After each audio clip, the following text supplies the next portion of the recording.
नमस्कार दोस्तों, LDC cracker में आपका बहुत बहुत स्वागत है। आज हम लेकर के आए हैं ब्रिज का इम्पॉर्टेंट क्वेश्चन, वो भी विथ रेफरेंस। तो ब्रिज का जितना भी क्वेश्चंस होगा आज हम लोग रेफरेंस के साथ देखेंगे और ये हम देख रहे हैं पार्ट 3। दोस्तों, आप यदि एएन या जेई की तैयारी करते हैं तो एलडीसी क्रैकर हमारा एक एप्लीकेशन है जो प्ले स्टोर पर उपलब्ध है। आप यहाँ से डाउनलोड करके अपनी तैयारी को बूस्टअप कर सकते हैं। इसमें मिलेगा क्या? इसमें आपको टेस्ट सीरीज मिलेगा, प्रैक्टिस टेस्ट मिलेगा, प्रीवियस ईयर का क्वेश्चन का टेस्ट मिलेगा, अकाउंट और इस्टेब्लिशमेंट मिलेगा, सारा कुछ दोस्तों इसमें अवेलेबल है। और वीकली टेस्ट जो हो रहा है हमारा हर एक शनिवार को यानी हर एक सैटरडे को एएन के लिए हो रहा है और हर एक संडे को जेई के लिए हो रहा है दोस्तों। तो आप वीकली टेस्ट भी देना चाहते हैं तो हमारा एप्लीकेशन डाउनलोड कीजिए और यहाँ से ज्वाइन कर लीजिए। चलिए, अब हम ज़्यादा समय आपको नहीं लेंगे, सीधे प्रश्न पे आते हैं। आज का पहला प्रश्न दोस्तों कह रहा है प्रश्न में epoxy grouting is. Epoxy grouting क्या है? क्या क्यूक सेटिंग है या low viscosity to penetrate even hair crack? Hair crack हो तो लो विस्कोसिटी में भी पेनिट्रेट हो जाएगा। या एक्सेलेंट एडहेसिव, एडहेसिव एक्सेलेंट हो, बहुत फास्ट चिपकता हो। या ऑल इज करेक्ट, क्या ये सारे स्टेटमेंट करेक्ट है? तो पहले हम आइए पारा नंबर हमारा ब्रिज मैनुअल का क्या कहता है वो देखते हैं दोस्तों। जो हम इसमें रेफरेंस लिए हैं दोस्तों, ब्रिज 2024 का लेटेस्ट ब्रिज है, मैनुअल है, इससे हम ये रेफरेंस ले रहे हैं। तो पारा नंबर आ जाइए 209 का 2 में ब्रिज मैनुअल का पॉइंट नंबर 2 देखिए क्या कहता है। Epoxy grouting as compared to cement, epoxy is quick setting, जो हमारा पहला पॉइंट है, चलिए टैली कर गया। हैज़ वेरी लो श्रिंकेज, यानी चलिए ऑप्शन में नहीं दिए थे। तीसरा है एक्सेलेंट एडहेसिव, ये 3 नंबर। एंड लास्ट है high strength and low viscosity to penetrate even hair crack, यानी option number 2, low viscosity to penetrate even hair crack. तो हमारा ये वाला भी पॉइंट टैली कर गया, यानी ये सब चीज़ें हैं। तो हमारा क्या है, वो एपॉक्सी ग्रोटिंग होना चाहिए। तो आंसर हो जाएगा हमारा ऑल इज करेक्ट, यानी एपॉक्सी ग्रोटिंग इन सब चीज़ों के लिए उपयोग किया जाता है दोस्तों। पहली बात तो एपॉक्सी ग्रोटिंग क्यूक सेटिंग है और वेरी लो श्रिंकेज के लिए उपयोग होता है। वेरी एक्सेलेंट एडहेसिव है एपॉक्सी ग्रोटिंग, हाई स्ट्रेंथ है इसके पास, बहुत मजबूत होता है। Low viscosity to penetrate and hair crack, hair crack में भी ये पेनिट्रेट हो जाता है। एंड गुड रेसिस्टेंस, ये सब फंक्शंस इसके पास है एपॉक्सी ग्रोटिंग के पास। तो एग्जाम में इनमें से कोई भी ऑप्शन में हो सकता है दोस्तों, तो ये पॉइंट को थोड़ा सा अच्छे से ध्यान दे लेंगे। चलिए अगले प्रश्न पे आते हैं। नेक्स्ट प्रश्न है, बहुत वीवीआई प्रश्न है, एग्जाम में बहुत बार पूछा है ये प्रश्न। क्या प्रश्न कहता है? कर एपॉक्सी ग्रोटिंग प्रेशर, प्रेशर पूछता है दोस्तों एपॉक्सी ग्रोटिंग का। तो कल भी हम इस मैटर पे डिस्कस किए थे। एपॉक्सी ग्रोटिंग का जो प्रेशर है वो 3.5 से 7 kg पर सेंटीमीटर स्क्वायर है। और सीमेंट प्रेशर ग्रोटिंग का, सीमेंट प्रेशर ग्रोटिंग का कितना होता है प्रेशर? तो इसका होता है 2 से 4 kg पर सेंटीमीटर स्क्वायर। हम अभी देख रहे हैं एपॉक्सी ग्रोटिंग का, एपॉक्सी ग्रोटिंग प्रेशर। तो इसका कितना होगा? इसका होगा 3.5 से 7 kg पर सेंटीमीटर स्क्वायर। यही दो डाटा आपको मेनली याद करना है दोस्तों। दोनों का प्रेशर पूछता है एग्जाम में। तो हमारा आंसर हो जाएगा 3.5 से 7 kg। पर ये मैनुअल में कहाँ लिखा हुआ है? आइए देखते हैं ब्रिज मैनुअल का पारा नंबर 209 का 2 का ई का 5 नंबर कहाँ लिखा हुआ है? देखिए 5 नंबर में लिखा हुआ है, यहाँ से पढ़िए। Pressure of 3.5 to 7 kg is normally used, किस केस में? एपॉक्सी ग्रोटिंग के केस में। तो आंसर हमारा हो जाएगा 3.5 से 7 kg। देखिए दोस्तों, हाईलाइट कर दिया हूँ मैं। बहुत सारे दोस्तों का ये प्रश्न आया था, हमारे चैनल पे लिख के भेजे थे कि सर इसका पीडीएफ कहाँ मिलेगा जिससे आप वीडियो बनाते हैं। तो ये वीडियो दोस्तों जैसे हम बनाते हैं नेक्स्ट डे इसको हमारे एलडीसी क्रैकर ऐप पे अपलोड कर देते हैं। तो आप वहाँ जा करके इसको LDC cracker app play store से डाउनलोड कीजिए। एलडीसी क्रैकर डाउनलोड करेंगे तो वहाँ आपको इसका पीडीएफ मिल जाएगा। और हम धीरे धीरे अपलोड कर रहे हैं। पीवे का लगभग हो गया है और ब्रिज का पार्ट बाई पार्ट हम डालते जा रहे हैं वहाँ पे। तो आप यहाँ से जाकर के इसको डाउनलोड कर सकते हैं। चलिए अगले प्रश्न पे आते हैं। नेक्स्ट कह रहा है दोस्तों, epoxy grouting pressure of 3.5 to 7 kg per centimeter square, जो हम लोग अभी जानते हैं, डिस्कस किए पहले प्रश्न में। इज नॉर्मली यूज, ठीक है। प्रेशर मेंटेन फॉर, तो प्रेशर जो हम लोग इतना लगाते हैं 3.5 से 7 kg/cm², इसको जब ये टेक्निक अपनाते हैं तो कितना देरी तक मेंटेन करके रखना होता है, ये प्रश्न है दोस्तों। तो आंसर हमारा हो जाएगा 2 से 3 मिनट तक इसको मेंटेन करके रखना होता है। कहाँ लिखा हुआ है? तो ब्रिज मैनुअल का पारा नंबर 209 का 2 का ई का 5 में ही आ जाइए। देखिए 5 में यहाँ से पढ़ते हैं, as soon as epoxy comes out from the adjacent open pipes they are plugged and pressure increase to be desired level and maintained for 2 to 3 minutes, यानी 2 से 3 मिनट तक इसको क्या करना पड़ता है? मेंटेन करके रखना पड़ता है। क्या? प्रेशर को। कितना प्रेशर को? तो 3.5 से 7 kg जो इपॉक्सी ग्रोटिंग का प्रेशर है, इसको मेंटेन करके रखना होता है। तुम्हारा आंसर हो जाएगा फर्स्ट नंबर। चलिए नेक्स्ट प्रश्न पे आते हैं। नेक्स्ट प्रश्न कह रहा है दोस्तों, कह रहा in epoxy grouting all cracks should be cut open to dash shape groove about 10 mm deep. कह रहा एपॉक्सी ग्रोटिंग का टेक्निक जब आप अपनाएंगे तो जो ग्रूव बनाएंगे आप, यानी जहाँ पे कट करेंगे वो किस शेप में होगा और कितना mm डेप्थ होगा। तो दोस्तों वो होता है भी शेप में उसको कट करेंगे और 10 mm का क्या होता है? वो डेप्थ होता है। डीप उसका होगा 10 mm, यानी इस तरह का कट करेंगे। कहाँ लिखा हुआ है? तो आ जाइए पारा नंबर 209 का 2 का ई में ही देखते हैं। पॉइंट नंबर 2 पढ़िए, all cracks should be cut open to V grooved about 10 mm deep by mechanical और मैनुअल मीन्स, यानी या तो मैकेनिकल काटिए या मैनुअल काटिए, काटना है आपको, भी शेप में ग्रूव बनाना है इसको। तो आंसर हो जाएगा भी शेप। अगले प्रश्न पे आते हैं दोस्तों। नेक्स्ट प्रश्न कह रहा है, in the epoxy holes of dash mm dia should be drill. कह रहा कि जो होल करेंगे उसका डाया कितने का होगा, जो ड्रिल करेंगे उसका। तो ड्रिलिंग का डाया जो होगा दोस्तों वो हो जाएगा 7 से 10 mm तक। कहाँ लिखा हुआ है?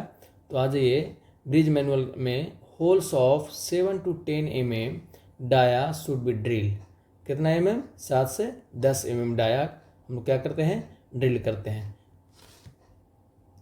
और ये पारा में कहाँ लिखा हुआ है? तो दोस्तों ये पारा यहाँ पे लिखना मैं भूल गया हूँ। ये पारा है 209 का है, 209 का 3 में मिलेगा ये। चलिए अगले प्रश्न पे आते हैं। नेक्स्ट प्रश्न दोस्तों, shotcrete is best describe as. इसका मतलब शॉर्ट क्रिटे का डिफिनेशन पूछ रहा है दोस्तों, यानी क्या है, किस लिए उपयोग किया जाता है। और ये बहुत इंपॉर्टेंट है, एग्जाम में कई बार आ चुका है दोस्तों ये प्रश्न। तो पहले तो देखते हैं कि शॉर्ट क्रिटे कहाँ लिखा हुआ है। देखिए पारा नंबर 209 का 3 में शॉर्ट क्रिटे को ही गुनिटिंग कहते हैं। ये गुनिटिंग और शॉर्ट क्रिएटिंग दोनों एक ही है। तो देखिए यहाँ पे हमारा आंसर हो जाएगा, इसका डिस्क्राइब एज का आंसर हो जाएगा हमारा 2 नंबर, मोटर और concrete conveyed through a hose and pneumatically projected a high velocity into a surface. Surface में हाई वेलोसिटी से मोटर और कंक्रीट को क्या करते हैं? कन्वे करते हैं होज के द्वारा, पाइप के द्वारा, है ना। न्यूमेटिकली यानी एयर के द्वारा उसको प्रेस्ड किया जाता है। कहाँ है लिखा हुआ है? तो आ जाइए पॉइंट नंबर 3 में, 209 का 3 का ए में। देखिए शॉर्ट क्रिटिंग इज मोटर और कंक्रीट, देखिए सेम टू सेम टेली करेगा यहाँ से। मोटर और concrete conveyed through a hose and pneumatically impinged at a high velocity on the surface to be treated. यही हमारा आंसर था दोस्तों, 2 नंबर पॉइंट जो यहाँ से लिया गया था। बाकी सब इनमें से कोई वैलिड नहीं है। तो आंसर हमारा हो जाएगा 2 नंबर। नेक्स्ट पॉइंट पे आते हैं। अगला प्रश्न हमारा वाटर सीमेंट रेशियो। ये तो 70% में बहुत बार पूछा है प्रश्न को। क्या है? Water cement ratio dash by weight in the guniting, जिसको शूटिंग क्रिएटिंग भी बोलते हैं दोस्तों। तो इसका कह रहा है वाटर सीमेंट रेशियो क्या होता है। वाटर सीमेंट रेशियो होगा, इसका देखिए दिया हुआ है यहाँ, water cement ratio 0.35 to 0.50 by wait. तो हमारा गुनिटिंग का वाटर सीमेंट रेशियो कितना होगा? सीरियल नंबर 5, यानी ऑप्शन 5 सही आंसर है। 5 हो जाएगा, सॉरी 4 हो जाएगा। 0.35 से 0.50, 4 नंबर ऑप्शन सही है। पीवी में अथी ब्रिज मैनुअल में दिया हुआ है 209 का 3 में ये मेंशन किया हुआ है। नेक्स्ट प्रश्न है दोस्तों, कह रहा है in guniting clear spacing between bar should be at least. तो क्या होगा इसका आंसर? आंसर हो जाएगा इसका 65 mm। कहाँ पर लिखा हुआ है? तो आ जाइए पारा नंबर 209 का 3 का जी में लास्ट नंबर पॉइंट पढ़ते हैं दोस्तों। यहाँ से पढ़िए, clear spacing between bar should be at least 65 mm। कितना होना चाहिए? 65 mm होना चाहिए क्लियर स्पेसिंग बार का। दो बारों के बीच की दूरी जो लगता है वो कितना होना चाहिए? 65 mm होना चाहिए, 65 होना चाहिए दोस्तों। कितना होना चाहिए? 65 होना चाहिए। तो आंसर हो जाएगा हमारा 4 नंबर। नेक्स्ट प्रश्न पे आते हैं। नेक्स्ट प्रश्न हमारा कह रहा है in guniting length of hose up to dash meter. कह रहा है कि गुनीटिंग के केस में जो होज पाइप का लेंथ होता है वो कितना होता है, जिससे हम लोग जो गुनीटिंग टेक्निक अपनाते हैं उसका पाइप कितना होता है। तो देखिए दोस्तों आंसर हमारा दिया हुआ है पारा नंबर 209 का 3 में पढ़िए, uniform air pressure is maintain at a nozzle outlet for length of hose up to 30 metre. कितना? 30 मीटर तक होना चाहिए। तो हमारा आंसर 30 मीटर कहाँ है? ऑप्शन ए में हमारा 30 मीटर है। तो आंसर हो जाएगा 30 मीटर, यानी हौज पाइप का जो लेंथ है दोस्तों वो होता है 30 मीटर। ये हम लोगों को याद कर लेना चाहिए। चलिए अगले प्रश्न पे आते हैं। नेक्स्ट प्रश्न है during curing the surface should be kept continuously wet for at least dash days. कह रहा है जब आप गुनीटिंग करेंगे दोस्तों तो जब काम खत्म हो जाएगा तो आप उसको क्यूरिंग के लिए छोड़ेंगे, यानी पानी से भिगो के रखेंगे। तो कितने दिनों तक रखेंगे सरफेस को? कितने दिनों तक आपको भिंगा के रखना है? तो आंसर हो जाएगा दोस्तों 7 डेज तक आफ्टर गुनीटिंग क्या करेंगे? उसको क्यूरिंग करेंगे हम लोग। कहाँ लिखा हुआ है? पारा नंबर 209 का 3 में ब्रिज मैनुअल 2024 में लिखा हुआ है। एम नंबर सीरियल पढ़िए, curing the surface should be kept continuously bed for at least 7 days. कितने दिनों तक? 7 दिनों तक इसको आपको भिंगा करके रखना है। तब जो होगा गुनीटिंग की प्रक्रिया प्रोसेस कंप्लीट होगी और वो अच्छा गुनीटिंग निकलेगा। चलिए नेक्स्ट प्रश्न पे आते हैं। The rivet shank should be about dash less than the diameter of drill hole. दोस्तों ये बहुत VVI प्रश्न है और बहुत बार एग्जाम में आया है। इसका आंसर कितना होगा? इसका आंसर हो जाएगा 1.5 mm होता है लेस। किससे? रिबेट सैंक से। कहाँ लिखा हुआ है हमारा? तो आ जाइए पारा नंबर 215 का 2 में दिया हुआ है दोस्तों, पॉइंट नंबर 2 का बी पढ़िए, the rebate सैंक should be about 1.5 less than the diameter of drill hole. कह रहा है कि जो होल किया जाएगा ड्रिल होल उससे जो रिबेट सैंक होगा वो 1.5 mm क्या होगा? कम होगा। और ये एग्जाम के लिए VVI प्रश्न बहुत बार आता है दोस्तों। चलिए नेक्स्ट प्रश्न पे आते हैं। नेक्स्ट प्रश्न क्या है? ये भी टॉप मोस्ट प्रश्न है। प्रश्न कह रहा है the length of snap head rivet. Snap head rebate का लेंथ कितना होता है? कौन सा फॉर्मूला सही है इसमें? एल बराबर G plus 1.5D plus 1 mm for the every 4 mm of grip, या एल बराबर G plus 0.5D plus 1 mm for every 4 mm of grip, या इधर ए और बी। कौन सा सही है दोस्तों? जल्दी बताइए। आंसर हो जाएगा 1 नंबर सही ऑप्शन है, ये वाला सही है। कहाँ लिखा हुआ है? आ जाइए पारा नंबर 215 का 2 में दिया हुआ है। देखिए सिप का पढ़िए फर्स्ट नंबर, ये G plus 1.5D plus 1 mm for every 4 mm of grip a part of their for snap head rivet. Snap head rivet के लिए क्या है? The rebate सैंक should be 1.5 metre, sorry the length of the rebate shank may be worked out the formula. Rivet shank का length का formula ये होता है snap head के लिए, और काउंटर सैंक रिबेट के लिए ये फार्मूला होता है। तो अगला प्रश्न हम यही देखेंगे। तो यहाँ पे हमारा आंसर हो जाएगा फर्स्ट नंबर।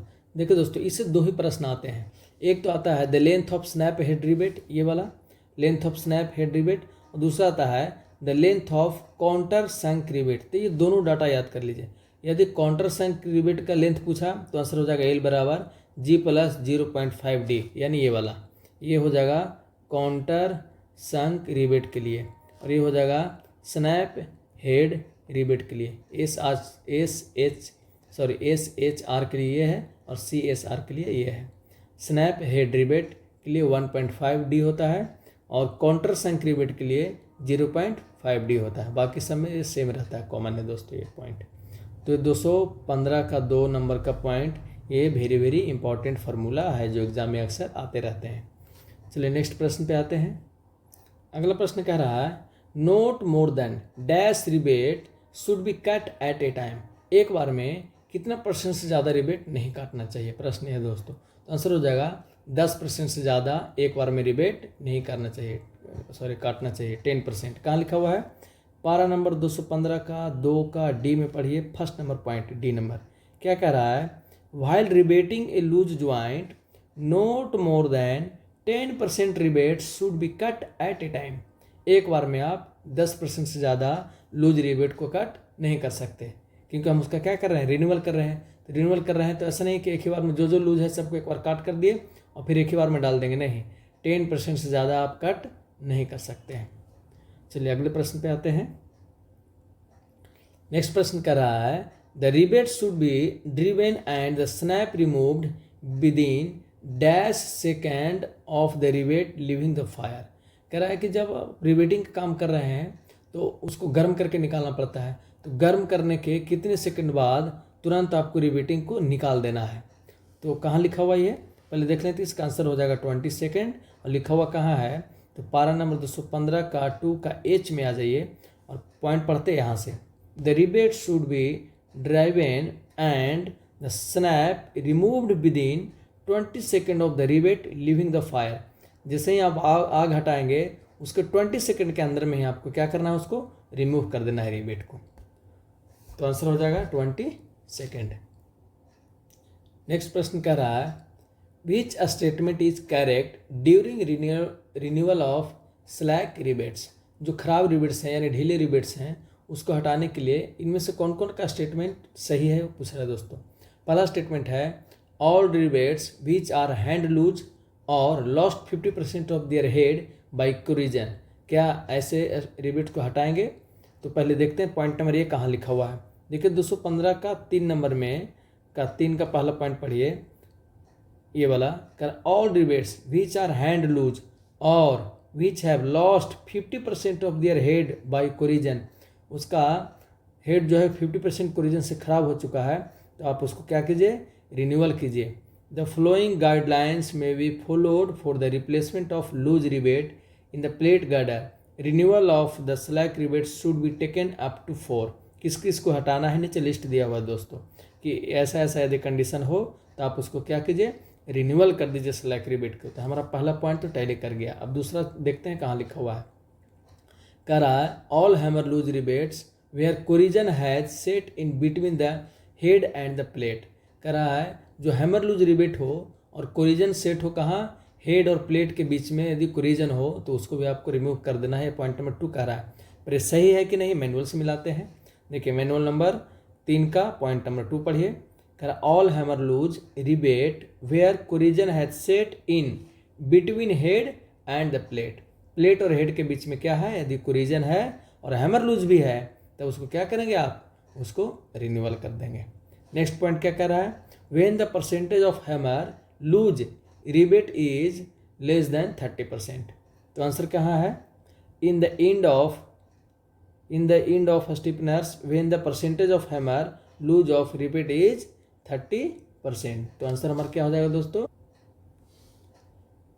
आंसर हो जाएगा हमारा ऑल ऑफ दीज, यानी 30% से ज़्यादा जो भी, सॉरी यहाँ 30% से ज़्यादा है, मैंने अभी कम बोल दिया था मे भी।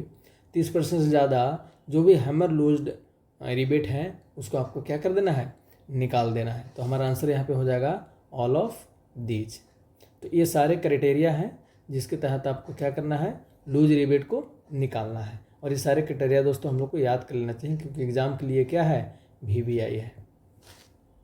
प्रश्न कह रहा है full form of HSG bolt is.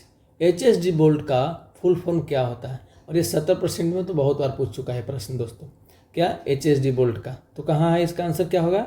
Highest strength friction grip इसका फुल फॉर्म होता है। लिखा हुआ कहाँ है?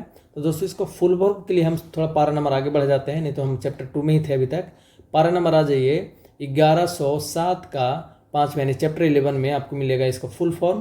तो 5 का पॉइंट नंबर 1 पढ़िए दोस्तों। यहाँ पे लिखा हुआ है, ये 1 पढ़िए। In the case of girder having high strength friction grip. HSFG। तो इसका फुल फॉर्म मिल गया दोस्तों, high strength friction grip, HSG bolt. एक बोल्ट का नाम है जिसके फुल फॉर्म होता है। तो हमने आपको फुल फॉर्म दिखाने के लिए चैप्टर 11 में लेके आया हूँ, और नॉर्मली हम चैप्टर 11 नहीं पढ़ रहे हैं, हम चैप्टर 2 का इंपॉर्टेंट प्रश्न देख रहे हैं। चलिए अगले प्रश्न पे आते हैं। नेक्स्ट प्रश्न है हमारा HSFG बोल्ट से ही है दोस्तों। कह रहा है as per maintenance of HSFG bolt. ये पारा नंबर हम लिख दिए हैं दोस्तों, क्योंकि पारा नंबर नया ऐड किया गया है ब्रिज मैनुअल में। Which of the following measurement of recommended to prevent theft और सबोटेज। चोरी और तोड़फोड़ से बचने के लिए HSFG बोल्ट का जो रिकमेंडेशन किया जाता है वो बताइए इनमें से किस आधार पे किया जाता है। तो हमारा पारा नंबर देखिए 215 का एम लिखा हुआ है, मेंटेनेंस ऑफ HSFG बोल्ट का। हमारा देखिए ऑप्शन नंबर 2 सही लिखा हुआ है, applying welding tag to bolt thread beyond the nut after final tightening and inspection. कहाँ ये, तो 215 का पॉइंट नंबर 2 में पढ़िए, applying welding tag to the bolt projection beyond the nut and final tightening and inspection. Final tightening कर देना है उसको, फिर क्या करना है उसका इंस्पेक्शन करना है। बाकी ये सब 3 जो ऑप्शन थे ये सारे क्या है, गलत ऑप्शन दिए हुए हैं। Lubrication bolt treated to the wide corrosion, lubrication HSG bolt में करने की जरूरत नहीं। Replacement of HSD bolt periodically during the service, ये भी गलत है। Painting of HSD bolt, painting करने की जरूरत नहीं है डबल कोट से, यानी हमारा ऑप्शन क्या है, मेंटेनेंस के केस में ऑप्शन 2 सही है, जो हमारा पारा नंबर 215 का एक आता है। चलिए नेक्स्ट प्रश्न पे आते हैं दोस्तों। आगे बढ़ने से पहले मैं थोड़ा सा आपको बता दूं कि अभी तक NAIR द्वारा 30% या 70% का जितने भी एग्ज़ाम हुए हैं उसका टेक्निकल क्वेश्चन जो भी अभी तक पूछा गया वो सारे अलग करके सिर्फ टेक्निकल क्वेश्चन का टेस्ट सीरीज में ऊपर में डाल रहा हूँ, जो मेरा LDC क्रैकर ऐप है उसमें, और लगभग 15-20 टेस्ट सीरीज रहेगा 50-50 क्वेश्चन का, और उसका भी वही प्रश्न रहेंगे जो एग्जाम में पूछा हुआ है। एक जगह कलेक्शन कर लिया हूँ, आप वहाँ पर जा कर के प्रीवियस ईयर्स का सारे टेक्निकल प्रश्न दे करके अपनी तैयारी को और बूस्टअप कर सकते हैं। ये वही प्रश्न है जो NAIR और अजमेर और बोर्ड्स द्वारा पूछे गए हैं ऑब्जेक्टिव प्रश्न। तो सारे इंपॉर्टेंट डाटा एक जगह कलेक्ट कर देंगे ताकि टेक्निकल का सारा प्रश्न आपसे हैंडल हो जाए, छूटे नहीं। दोस्तों यदि हमारे चैनल पर आप नए हैं तो हमारे चैनल को सब्सक्राइब कर लीजिए, ताकि हम कोई वीडियो बनाएं तो सबसे पहले आप तक पहुंचे और आपको जानकारी हो कि नया वीडियो आ गई है, और आपकी तैयारी स्मूथली चलते रहे। नहीं तो नया वीडियो आ जाएगा और आपको पता नहीं चलेगा। इसलिए हमारे चैनल को सब्सक्राइब कर लीजिए। वीडियो देखने के लिए बहुत बहुत धन्यवाद।